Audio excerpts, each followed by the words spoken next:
are as a goalie, would anybody have an answer? Myself. Yourself? I mean, it's all what I put in. Correct? Yeah. I mean, the goalie position isn't about how much you practice, right? I can tell you right now, I coach. Obviously, I play goalie. I coach our team. Josh and Jason will be the first to tell you. I don't want to say I forget about the goalies in practice. I certainly don't forget about them. But I certainly don't have the eye that's focused on them through the entirety of practice. And that's coming from a goalie, a coach who played the position. You would think I would have a vested interest in always watching the goalie. Unfortunately, I'm also tasked with watching the offense and the defense and the ride and the clear and the substitutions and the body language and the fouls. I don't really have the ability to watch these guys as much as they need, as much as that position requires.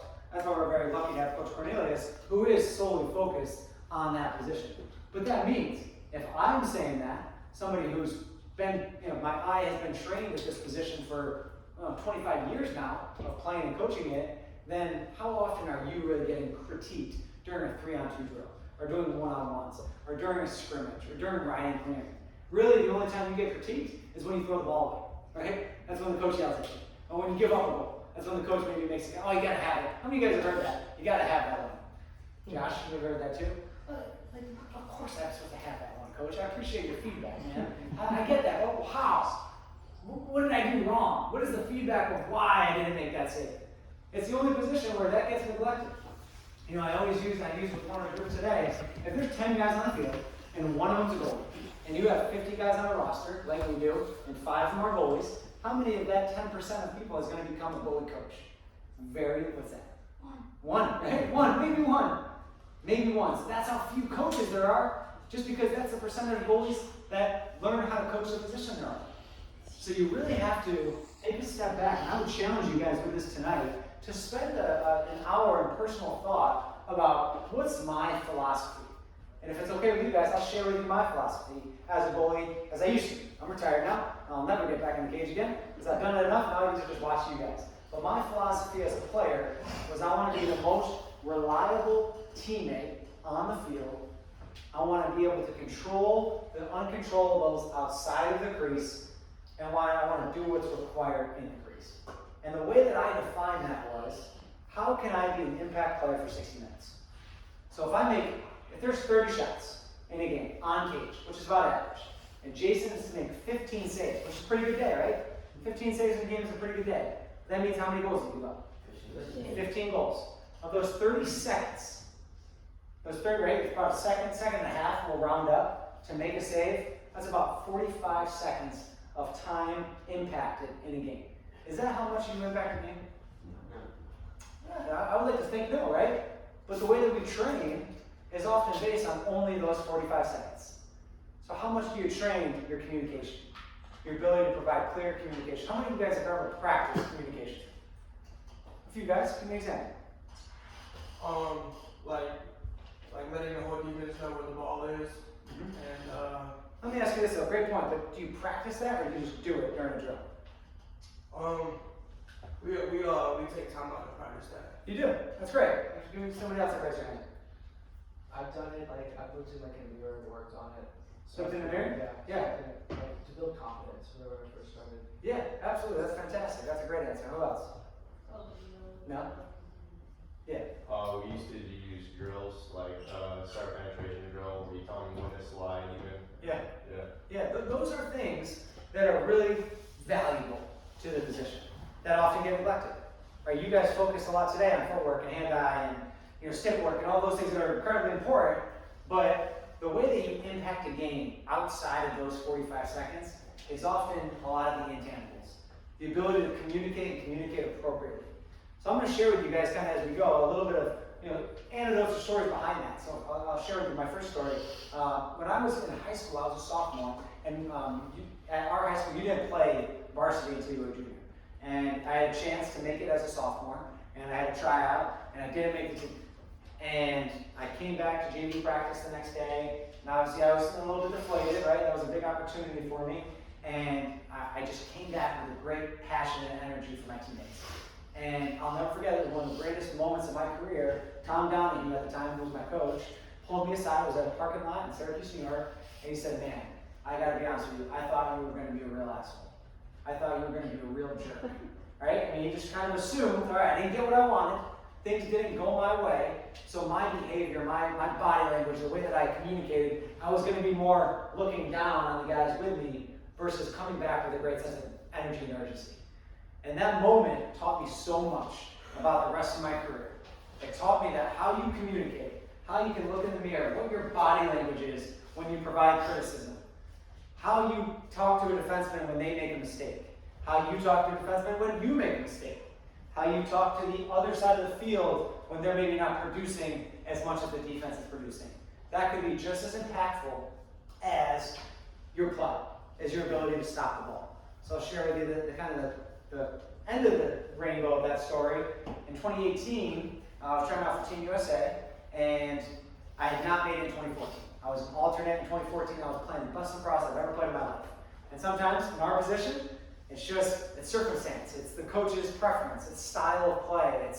It's having a bad game in a really meaningful moment. That's the degree of difference in being a starter and not. I can't tell you how many times I've watched, and Jason's been exposed to this, where you're split goalies for 8 different months, right? Even down the road, 50-50. You play a first scrimmage, and one guy has a better half than the other guy. And there might be a variable of type of shot. There might be a variable of who's out there on the offense for the other team. There might be a variable, you guys are at a club tournament, and your face-off guy is not winning any draws, when the other guy is in there is winning all the draws. Now you don't see as many shots, or you see way more shots. And then all of a sudden, you're not the guy. That small variable could be the difference between you starting for 3 years and you being a backup. You being a backup at the college level for 4 years, whatever that case may be. So there's a small degree of being able to make an impact. So I go back to my story in 2018, and I wasn't playing great. I was good, not great. But I was certainly the best version of myself as a teammate. I was nearly 30 years old. I had seen a lot. I had experienced a lot. I understood that it wasn't about just making saves. And at the end of the cuts, Brian Phipps actually pitched a shutout at IMG Academy in the last tryout. Pitched a shutout, no goals against. And I made the team over. And I asked a question, I said, why? I got to know. I made the team. I wasn't jeopardizing that at that point. But I had to know why later on when we were having an Israel. And he said, him, Coach Ampel, and Coach Tierney asked everybody on the defense during the tryout pool at that time who they would jump in front of a shot. Who they would rather jump in front of a shot for. Which goalie? I got those votes. And for me, it was the most meaningful thing that I have ever been told as a player. And it brought me back to that sophomore year in the parking lot in Syracuse, that if you just treat the people in front of you the right way, if you know how to communicate with them, if you provide great energy, if you do give those intangibles to your guys, ultimately you're going to get a benefit of the doubt. And that's just one small example of a term that I use called differentiation. So I'm just going to write this on the board, and I want you guys to start thinking about some of these things. But this word to me is the biggest, most important word you guys will ever hear. I promise I'll spell it right. Differentiation. Cool. Does anybody know what that means? So like separating yourself? Exactly. In its simplest terms, it's how you separate yourself. Our position, and the face-off position, in fairness to them, is the most difficult position as a coach, as a player, because you only get to usually pick one. On rare circumstances, sometimes goalies will split halves. On rare circumstances, maybe face-off guys will split reps. But for the most part, most championship caliber teams, you have one guy in the goal and you have one guy at face-off guys, right? I think they're the best teams that ever won a championship. It's usually traditionally, that's the traditional model, right? What is the difference between goalie A and goalie B?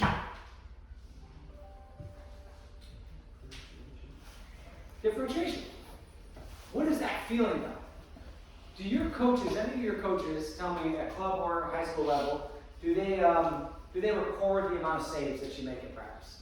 No. Do they record the amount of goals that you make? Or give up, excuse me. No. Do they record the amount of turnovers that you have in practice? Okay, so how do they decide? Intangibles. Intangibles, for sure. Leadership. I think in general, the easy answer is their gut. The emotion that they feel about the guy that they trust the most. Would that be fair? Would you guys all be comfortable going back to your coach? Who is not a starter last year on their high school team, or last year on the JV team, or last year on their team in general? Not a starter. Would you be comfortable going to your coach and asking him why? Yeah. You would, did you? What was the answer? It was just like Tommy just knows some things that you don't yet just because of his age and experience. And All right. just add more to learn. Yeah. So there's experience. There's experience for sure. What else was your name? Same thing, experience. Kid been playing varsity for like 3 years, and my coach said we were neck and neck the whole year, but he had more experience, which I wasn't trusting him more. Yeah, trust them more. Yeah. So okay, now you go back to the root of that question. How do you? I mean, experience is a hard thing. You can't create experience. Someone's a senior, they're a sophomore. You're not gonna close that gap, right? You're not gonna close the experience gap. So where can you close it? Where can you earn trust? Give me one example. If we all could go back right now to our trials, and Jason and Josh are going to go back in this process in a month, and you walk on the field day one, you say, okay, here's one thing I can do to earn the coach's trust or my teammates' trust, or earn that emotional response. You can come earlier and stay later, just like get as much work as you can. What's the one story I told you guys out in the field? Oh, and yeah, he was up at 6 o'clock doing the throwing drill. We had to go behind. Yeah. And yeah, he was trying to do that. No one else was doing it. It was just him. Now I can joke with Jason. I can say, listen, Jason could do that, and I couldn't. Maybe that doesn't change him, right? Or maybe Jason's doing it to create an emotional response, but he did it. He did it every day, and it created enough of an emotional response to me that I shared that story with you, right? So that's a great example. What else? He is supportive and willing to help other people, but like making mistakes. Yeah. How many of you guys get scored on and immediately look to be the finger guy? Be honest. I was a jerk. I looked for anybody else's fault besides mine. Until that moment in sophomore year. No, none of you guys? Man, you guys are I idiots. mean, Mom and dad are like, I tell you, mom and dad are like, that defenseman, Right. he's messed up. Trust me, I get it, that's real, it's emotional. I always felt bad for my mom because, if you make a save you're supposed to, and if you give up the ball at the end of the game, you're like, everyone's talking about you. It's a hard position.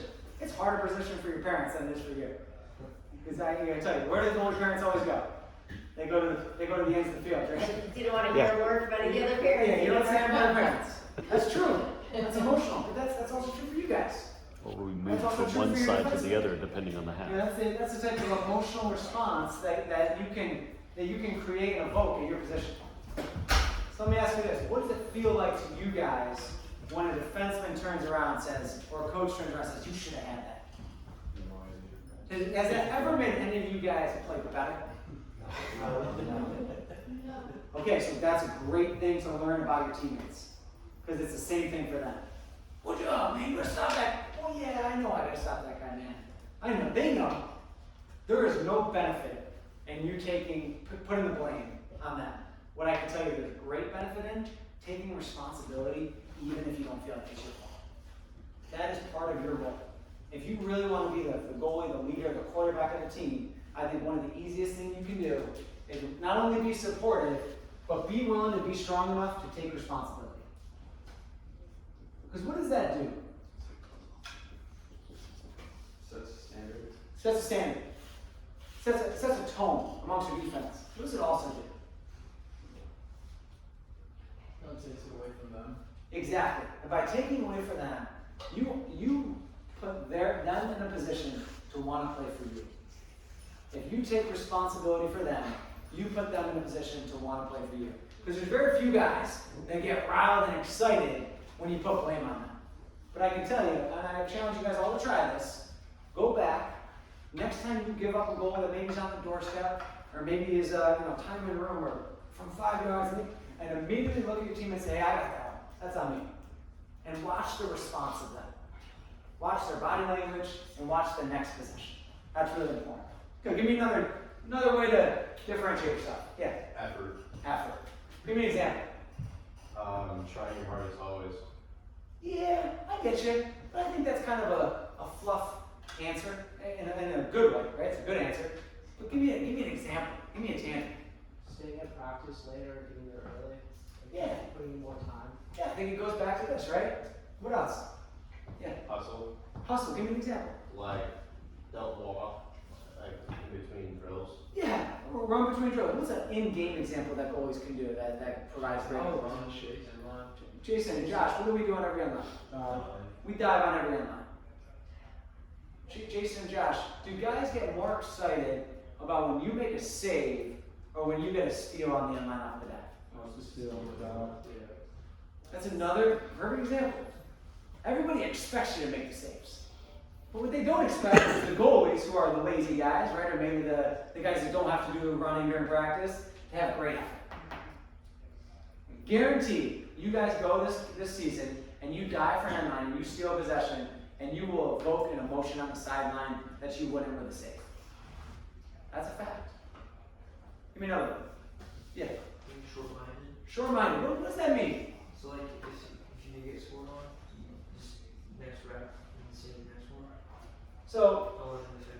yeah, this is something that I created actually just when the break. I haven't even shared with Josh yet. But playing the goalie position, in my opinion, looks like this, right? And I'm gonna kind of blow them out. I just came up with this concept recently, and I love it. But there's what I would refer to as fear, a winner or a loss, and then a bounce back. And every single possession, every single shot, every single chance for the opponent to score, you go through this mountain. So what would fear mean at the bottom of the mountain? You don't make a save? You don't make a save, right? You have a responsibility, right, to make a save. So how do you change that? Because fear is a powerful word. When you hear fear, you immediately think positive or negative? Negative. Negative. So how do I shift that word? Use it to motivate you. You can use it to motivate you, actually? Absolutely. What's that? Make it exciting. Make it exciting? Make it complex. Exactly. Does this fear then become a challenge? Yeah. Does it become a word that I like to use, an opportunity, or what I usually use, an animalistic? I like to have visuals. And again, every goalie's different, right? Yeah, go ahead. I have a AAA guy that's. Yeah, yeah. Go get that taken care of. Thank you, sir. I stole this word from Adam Gilman 8 years ago. I like to have an animalistic approach. What does that mean? Always hungry. What's that? Always hungry and ready for the next one. I want to attack. I don't want to wait. I want to attack. I want to embrace. When I was having my greatest playing days is when I was asking for guys to shoot versus waiting, responding, being reactive. So my way of being proactive versus reactive was to be animalistic. So what are the words? And these are all my words. This is the cool part about your philosophy. It's not going to be my words. It's going to be the words that empower you. So for me, when I heard that, I immediately had this sense of like, oh, I'm on the weight of my feet or my toes. I'm not on my heels. When I was having bad days, when I was fearful, I was on my heels. So what are those words that shifted my mind to a place of aggression versus reaction, response?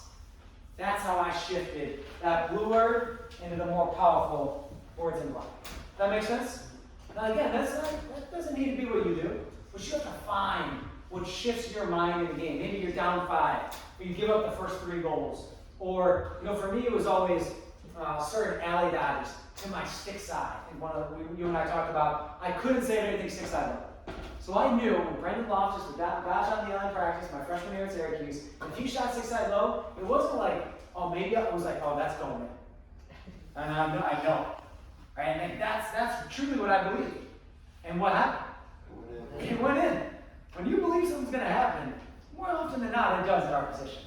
So how do you shift that? I want you guys to think about that. Now we go up the mountain, right? So this is the beginning of the possession. The ball crosses the midfield line. All right, there's 2 things. You're either fearful that the ball's going to be in the back of the net at the end of this possession, or you're excited. There's an opportunity. I get to make another save. This is another chance for me to prove myself. Now we go up to the peak, right? And the peak is the deciding moment, right? The 1 second where you are faced with the chance to either win or lose. Right? Our team wins or loses once. Goalies win or lose 30 to 40 times a game. That's a lot of wins or losses to back up from. People always talk about the psychology of team after defeat, right? What's the psychology of team after victory? In the NFL right now, it's like, The Bills win a game, they lose a game. They win a game, they lose a game. We're going to win a lot of games soon. I have a feeling. But that's the psychology of sport, right? You win, you're hot. Oh, they come out. Oh, now we're the underdog. Right? You lose. Okay, well, that happens like 40 times a game for a goal. So talk to me about this. You know, what are you thinking about when the ball hits the net or hits the net or stick? What's the difference in feeling? You feel great. You feel great, right? I would venture to say that there's no better feeling than making a save in a big game. There's no better feeling, right? What about when it hits the back of the net? What could you do to be better? How could you fix that problem? Yeah, I think that's a great positive way to look at it, right? Not, I lost, but I learned. You know, I learned. Every shot is a part of your history. It's a part of your book. What happened? Can everybody agree that they've made every save possible in the books at this point in their career? Come on, really? Have you made a 6-side high save? Have you made an offside high save? Have you made a 6-side hip save? Have you made an offside hip save? Have you made a 6-side low save? Have you made an offside low save? Have you made an in-tight save? Have you made an in-tight save? Have you made a save from outside? Have you made a low angle save? You probably all made every version of a save. So you're creating this encyclopedia every time you make a save. So when you give up a goal, at some point you can go back in your encyclopedia about when you made that save. We're going to talk about that too at the end here, a little bit more of our weak point training. All right, so we talked a little bit about how it feels, how good it feels. We talked a little bit about how bad it feels. But now we've got to talk about the response, which is what you mentioned earlier, right? What is the response on the next climb? Because it's about to happen, it happened. All right, now how do we respond to it? This one is hard because everybody's a little bit different. Some guys are able to flush it. Some guys are able to use it as motivation, as we mentioned. Some guys, if one goes in, that means 4 are going. How many people ever felt like that? How many ever felt like quicksand, right? 1 goes in and 2 goes in, and then all of a sudden 7 goes in. I have. I sure have. So tell me some of the strategies that you guys have used to be able to respond to that. What about the next shot? Don't look too back at what happened. Yeah, next shot mentality, right? That's an easy one. What else? Don't worry about what players are doing besides me. That helps. Just focus on myself. You. Focus on you. I think it's easy to start to, when you get internally frustrated, you start to externally look out for reasons why, right? And you don't want to be so internal that it burns you, but you don't want to ultimately react. But also just have fun with it. Have fun. How can you have fun? How can you have fun? Give me an example of doing that. Maybe more stop cities. Making the next save is an easy one, but you give a goal up. You respond. How do you have fun in that moment before you can make a save again? Like keep the bring it attitude where you're like bring the next one out of it. Yeah, so for the group, can you define the bring it attitude? Like the whole like you wanna how do I say it? Like just on like the next one I wanna see it more. Yeah, I think it goes back right to this, right? That's funny how that cycle works, right? That's fine, like just bring it. Yeah. The trick is to go from as quickly from here to here as possible. That's the secret. Done. What does that word say? That's at the bottom, it's in blue. Bounce back. Yep, so, and the bounce back it could be negative or positive, right? All these words, all these blue words have a response, right? Have a response from you as players. Bounce back here, you could get mad, you could yell at your defenseman, you could point at the coaches, you could get internally frustrated, or you have the next shot mentality. You could focus on you. And when I say focus on you, it's not, oh man, I'm such a bad goalie. It's, all right, I gotta step, I gotta drive my knee forward. And my hands were a little bit closer. All the things that we talked about today in my station 1, right? Are why? Why did that happen? Because there is a why. It's not I'm bad. It's not I stink. There's a why to why that happened. And that's why it's so important in that station today with me. I was trying to explain to you guys, there's always a reason. Where you're out of control, where you're not balanced, where you're not explosive enough in your strength position, in your foundational position. All the things that you guys work on at nauseam, on a day-to-day basis. So if you work hard, the bounce back becomes a heck of a lot easier. If you prepare the right way, this all becomes a lot easier. Now, if you don't do all those things, this becomes much more challenging. Coming to camps like this, in my opinion, you have a foundation. You have a reason, an understanding of why to bounce back. To get back to the beginning of the mountain again. So, I didn't talk much about lacrosse, right? I didn't talk much about hand placement there, or how to step, or how to hold your stick. But man, isn't this a pretty big part of the game? It's pretty amazing how impactful this could be. Now, I would only add to this word before I move on to the next topic. We talked about having fun. I think there are ways that you can create enjoyment even in the worst moments. You have to be able to have some sort of rapport and relationship with the guys around you. You have to be able to have conversations with them. And that all goes back to what we initially talked about. If you yell and scream, no one's going to want to listen to you. If you take responsibility, if you smile, if you say, that's on me, fellas. I got the next one. Great job. I think you can create a lot of fun because of the relationships you have with the guys that play in front of you. And make no mistake about it. That is the most important relationship that you have. It's like a quarterback and line. There's a reason why quarterback buy linemen Christmas presents. Right? It's not just because they got a lot of money. It's because they know their success depends on how hard and how willing they are to block for them. That is the exact same thing with defensemen in front of you. How hard, how willing are they to take a shot for you? And it comes back down to how you treat them, how much respect you give them, and how you react during this phase of the mountain. We all good on that? Any questions on that at all? Come on, you guys are making this easy for me.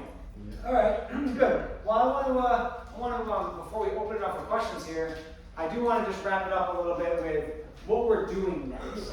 Because I do want you guys to have a bigger understanding of how this day was developed. So number one, we spent the first 2 hours focused on the drills that we do on a weekly basis. Josh, Jason, and the rest of our goalie crew.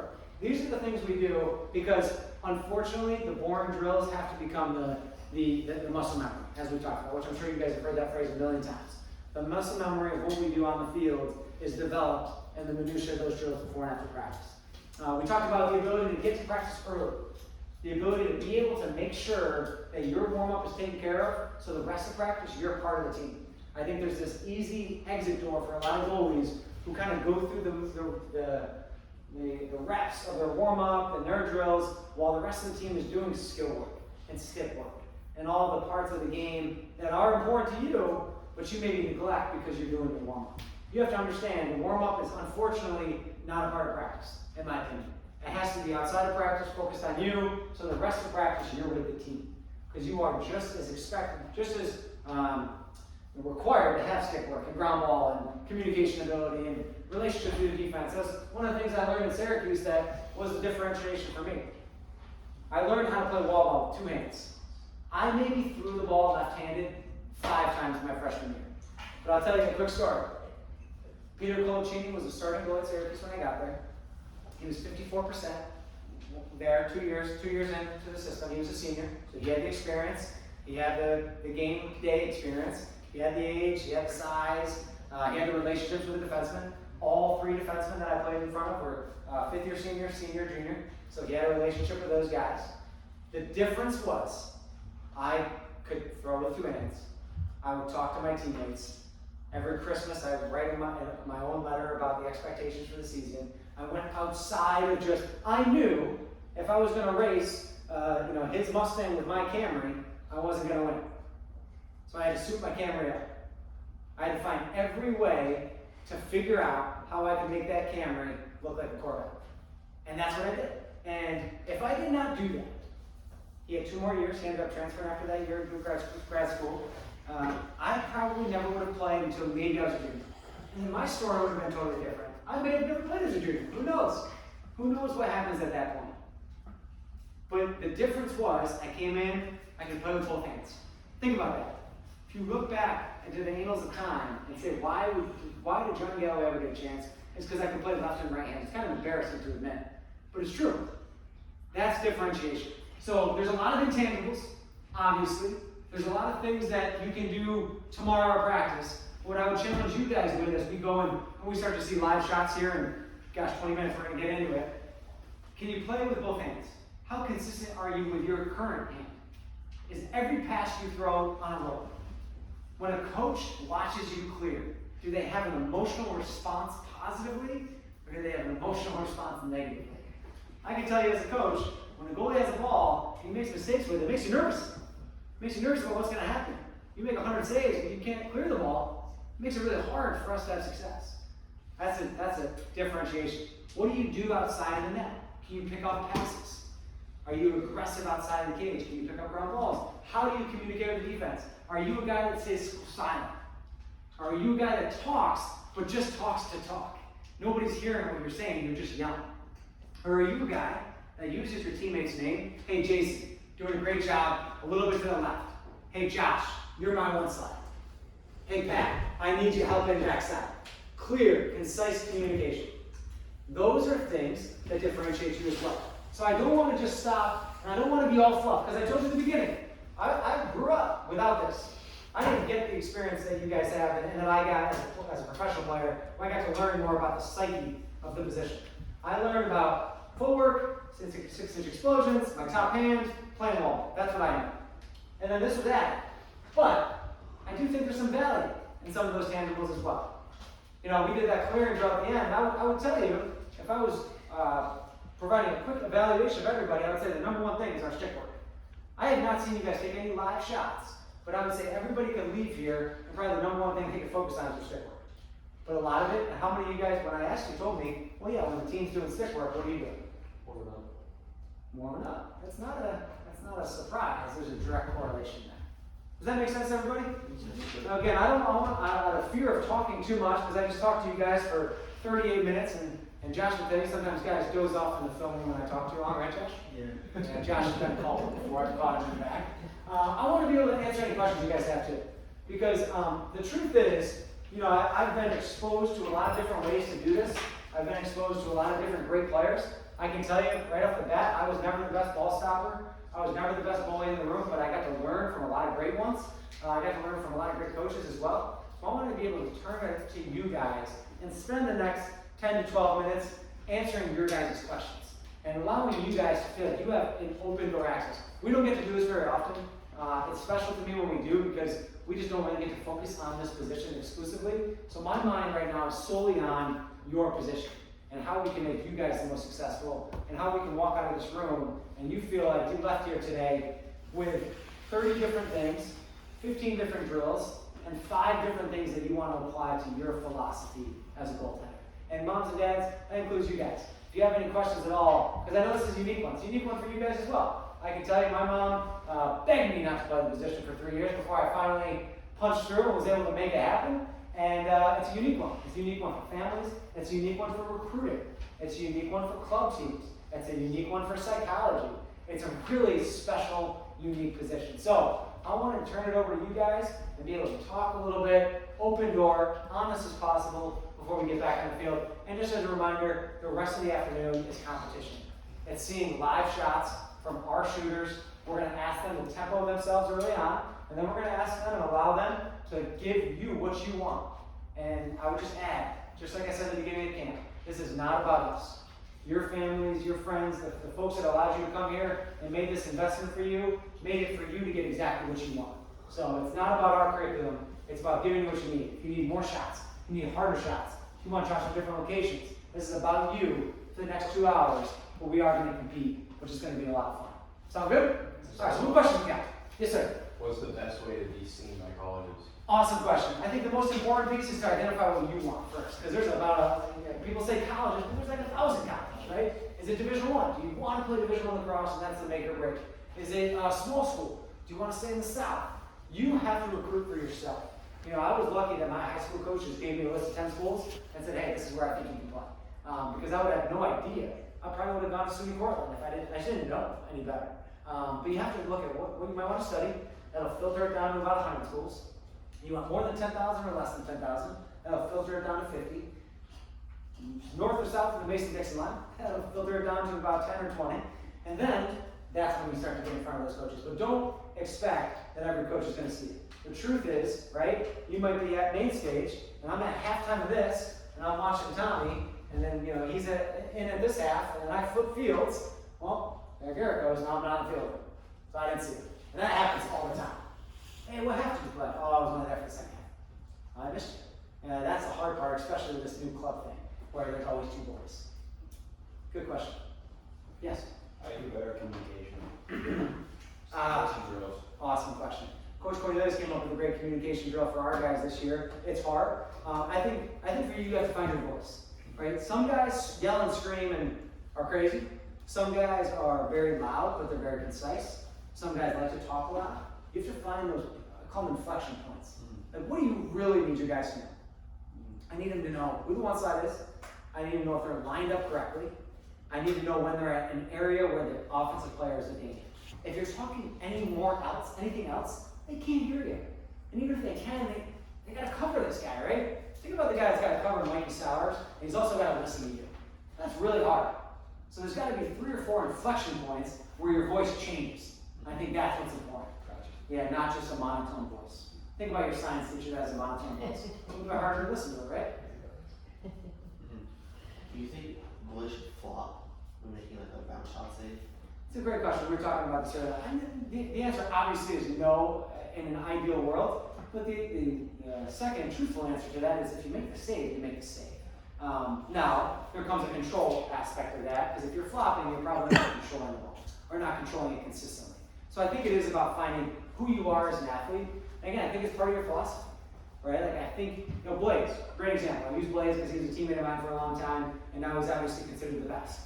Blaze makes butterfly save because he doesn't get in a stance. So Blaze is going to stand there, and if you shoot anywhere low, instead of Blaze thinking about like how I'm going to get there, he just knows he's going to use his body to block it. Now, does that create more rebounds? Yeah, but Blaze also has really good hands. So I think there's give and take to what your philosophy is and who you are as a player. I would say everybody here is slightly different, so you have to figure out what that philosophy is. The truth is, it's not a good answer, but just always remember, job A, despite all this great stuff, is to stop the ball. So if you're not flopping, but it's going in, well then yeah, maybe we should start looking into the most advantageous flopping there is. What is that? What's that? The flopping? Yeah, we were talking about it, for example, off stick low. That's a hard movement to make if you don't have great hip mobility and you don't have great footwork. So a lot of times the easier way to make that save is to kind of flop on, kind of fall on. Maybe not step to it, but maybe just drop your body on the ball, drop to your knees. Again, the challenge with that is it often creates weight to be imbalanced in your body, which often results in rebounds, which might not cost as much in high school, but I can tell you at this level, we get a rebound, chances are someone's picking it up really close to the net. That's a really difficult thing to defend. So that's the thing that you just have to be aware of, yeah.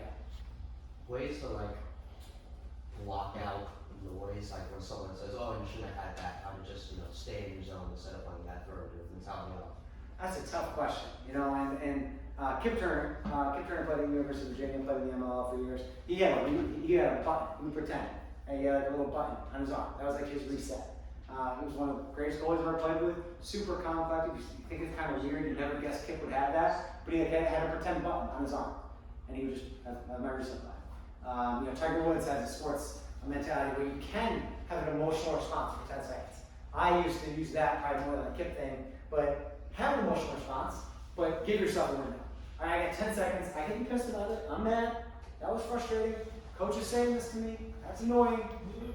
Okay, 10 seconds is up. Let's move on. So I think, again, it comes back to who you are, your philosophy. But I think there are some ways based on your, how long it bothers you, and how quickly you can move on. Yeah. Yes.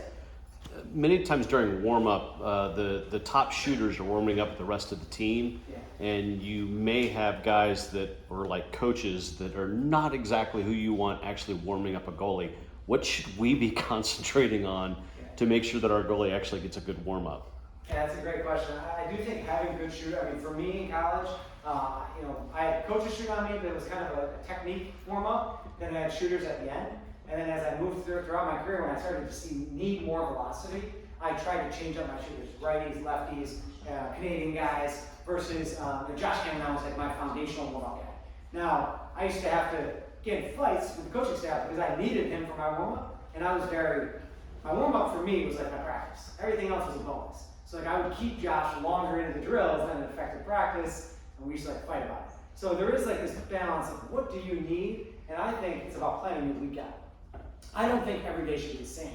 Like our warm-ups shouldn't be the same every day. We have a lateral warm-up, we have a level warm-up, we have a weak point training warm-up. Sometimes we have Coach Cornelius shoot on the guys. Sometimes we have our players come and shoot on the guys. I just think just like our O guys have multiple drills, our goalies should have multiple styles of shooting. But then it gets into just the consistency of it. I think that's the most important piece. So one thing we're trying to do this spring is starting our warm-ups 15 minutes before practice, where we can have both coach or one of our players shooting before practice then begins. I think it's probably the most beneficial. I also think just leaving a player down there, you just don't know what you're getting. You know, you don't know the consistency of what you're getting. Okay. Yeah. What's the best way to like remain calm and collate yourself in times of pressure like in the game? Again, I think it's such a hard answer because I think everybody's different. I think some guys thrive on those moments where some guys need to calm down. You know, again, for me, it goes back to this. Like, this should be consistent whether it's the first shot of practice or it's the last shot of the game in overtime. Like, in overtime, you have a tendency to, like, start to worry about it going in, but when it's 0-0, you don't have it. So how do you make that universal? I think it is creating this mountain, as it comes back to this analogy. Like, every time the ball crosses the midfield line, I gotta have that word in my head that reminds me to attack. Because if I'm thinking fear and it's overtime, chances are I'm manifesting something there, right? But if I'm thinking attack, hey, this is an opportunity. Man, I get to make another save. This is a chance and excitement for me. That's how you shift that mindset. Because it's no different, right? It's still going to be the same type of shot as it was when it was 0-0. It just so happens to be a more unique moment of the game. Yes? So I've talked to some college coaches. They've told me goalie is the one position where players expand the most, and they change the most. Mm-hmm. What are the things I can be working on now that can have that kind of breaking period smaller, that can help me get to like that next level faster? Yeah, it's funny because I think the truth is, and it comes back to what we were talking about earlier, experience is the most valuable lesson. There's just nothing like being in those moments, being under those pressure situations. But I do think that's one scenario, right? You put yourself in pressure situations. Whether that's at practice where, you know, it's as simple as a competition that we're going to do next where something's on the line. It's not just warmed up. It's you know, in college for me, no matter what happened, at the end of my warm-up, it was always best attempt. It was always a competition at the end. It's just mentally forcing yourself to put yourself in those situations. As you and I talked about, I think the speed. You know, once you get to college, the biggest change is obviously just the velocity of shot, but not even so much that, it's the speed around it. You know, you might play a guy who shoots at 90 miles an hour, but 5 guys are just standing around in high school. In college, everybody's moving, and you're forced, tasked with communicating and understanding what the slide package is, and understanding who's a lefty and who's a righty, and understanding what package we're going to run behind the cage versus up top. So I think it's more just the speed around you that's hard to imitate, that you'll be able to experience once you get there. So imperfect answer to say it really does have a lot to do with experience. Yeah. How do you determine what level you're at? That's a good question. That's a great question. I think that's the hard one, right? Because there's no, this isn't golf, right? We can't all go play the same golf course and I figure out what my handicap is versus yours. Because each game is really gray, right? You know, I may make 10 saves and give up 2 goals. You may make 5 saves and give up 5 goals. But I may have made all 10 of my saves from 14 yards. My defense was playing well, and the 2 goals I gave up were terrible shots, but I just missed them. Whereas you may have made 5 unbelievable saves, but then you gave up 5 goals, but they were right on the doorstep. You know, so there's no true measure. Eventually, the aggregate of numbers will just, you know, they do usually pan out to the guy with the highest save percentage is one of the better goalies. But if you were just to look at a snapshot, there's not this perfect measure. What I would say was from the beginning, do you have great control? Do you catch the ball? Are you balanced? So even when a shot goes in, if I'm watching on film, are you moving in the direction of the shot? You know, that was always something I learned as a player, that it's not about how many saves you make, it's are you at least going in the right direction? Now, if someone shoots 100 miles an hour, but you're moving in that direction, that's pretty good. That's a pretty good standard for where you are. Your strength, your explosiveness, how quickly you're moving. I think those are you know, we talked about CBS. I think those are some of the bare essentials to understand my high level, my mid-tier guy, or am I really just starting to scratch the surface of my foundation? Good question. Yeah. Being newer to the sport, I'm sure it all depends on the team, but sometimes at the high school level and definitely at the travel level, goalies don't get a lot of attention, practices and games. It's at the end of the game, you know, in the tournaments, how'd you do? It's like, what they tell you, it's going to get okay, good job, you know. Yeah. Do you philosophically, would you recommend travel circuit or camps and things like that in the summer as being more beneficial for the goalie position specifically? Yeah, I was lucky growing up because it was all about your development. It was all about coaching and true skill development. Whereas now, to your point earlier about how to get seen by coaches, you have to go to those events. So there's this like, there's two devils on your shoulders. They can't win. I think the truth is you're not going to showcase a lot of those things until you get the training. Obviously, the other today, of course, I'm going to sell this because this is what we do. But this is important, in my opinion, because it allows you to not worry about, not one person here today is going to leave with a save percentage. Whereas I would say that when you leave a tournament, it's funny how many parents will say, yeah, he made 25 saves and gave up 8 goals. I'm like, that stat means nothing to me. Because again, there's so much variability to what that stat looks like. So, is he catching the ball? Is he controlling the ball? What does it look like when he gets scored on? What is his emotional reaction when he gets scored on? How confident is he with the ball when he does get a stop? I mean, those are the true things we look for. The first thing I look for, I share with all these guys today, is the goalies, are they catching it or are they making saves? There's a big difference there, because when you're seeing 70-mile-per-hour shots, if you're not catching it, it's going to be really hard for you to catch 90-mile-per-hour shots. That's the first thing. Second thing, what do you do with the balls in your stick? And we did a basic clearing drill on the other side. We call it in the pocket passing. But I will, and Pat can tell you this, we'll watch a goalie film, and if the goalie makes a save and runs behind the cage, I almost immediately move on. I mean, I know it sounds crazy and critical, but it's one of those things where if you don't have great presence in the pocket to step up and be aggressive, we need guys to create offense for us when they make saves, because it's a big part of what we do. So, it's an imperfect answer to your question to say, I think you need the foundation first to be able to go have fun at those events and have success, and know you're doing it the right way. Yeah. What else? You guys are easy. You guys just want to see shots, huh? Let me ask you this. Do you enjoy seeing shots? Yes, sir. You do? Good. That's a big piece of it. At the end of the day, and I know it stinks because there's times where you're going to have a guy that goes out there and he's going to have no idea what you need, right? Whenever you take players out, what do the players do? Just trying to shoot the score. They just try to shoot the score. You have to have the control individually. This is the last thing I'll leave you guys with. To be able to make it about you sometimes. When you're training, you have to make it about you.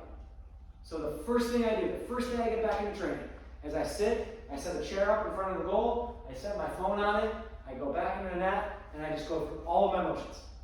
And I just, I'm off again, my elbow's a little bit out, my feet are wider, I have to assess myself individually. And then I take that to the team, to Coach Korn, who trains me in the off season. And then we'll film that. All right, now it's live shots. Okay, this is what I'm doing, this is what I'm doing wrong, this is what you see. Okay, now let's take it to live shots. All right, now we have somebody come out and actually shoot, when I'm moving and when I'm changing angles and low angles versus down the alley versus on the move. Now, okay, now I have to assess that, but my training session has nothing to do with shooting. Whereas every time you guys go out, your buddies are going to just want to shoot to score. So you have to take ownership of that because nobody's going to be an advocate for you but you. Maybe you have a goalie coach, maybe, but a lot of times when you're out getting shots, you're going to be on your own. You have to have an objective, just like we tell our shooters. Going out and shooting for 60 minutes isn't productive. Going out and shooting for 20 minutes with great purpose is productive. Same thing with goalies. Going out and taking shots is not productive. Going out and working on 2 or 3 things and filming it and then assessing it and then doing it again, that provides production.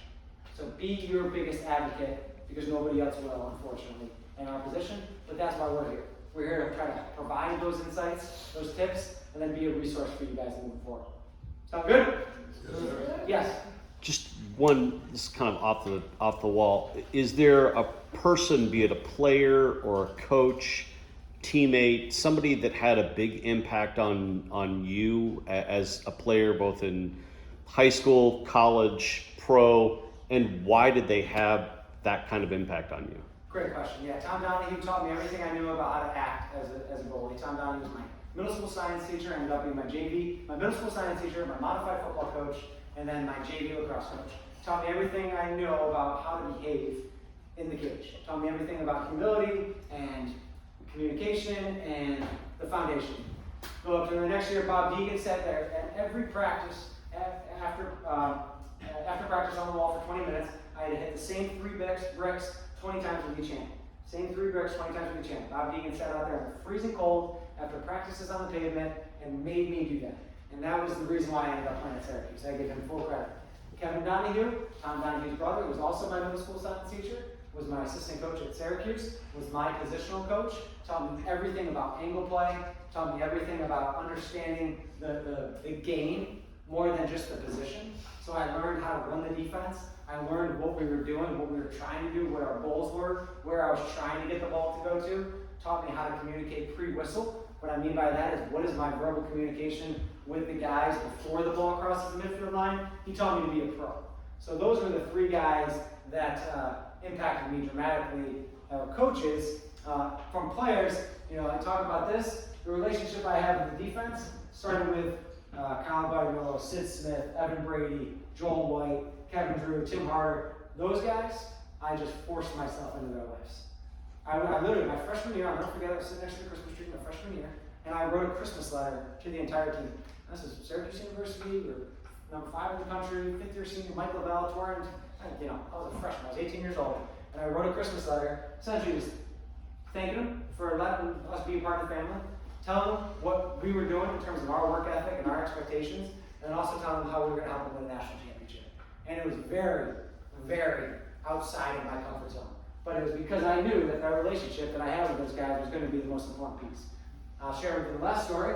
We're playing University of Virginia in the semifinals, 2008, to go to the national championship. We were down 8-4, third quarter.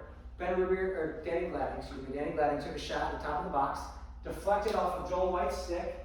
I was moving, I was finally going to make a save, wasn't playing well that game, and deflected off of the stick and went in the net to my right. I'll never forget it.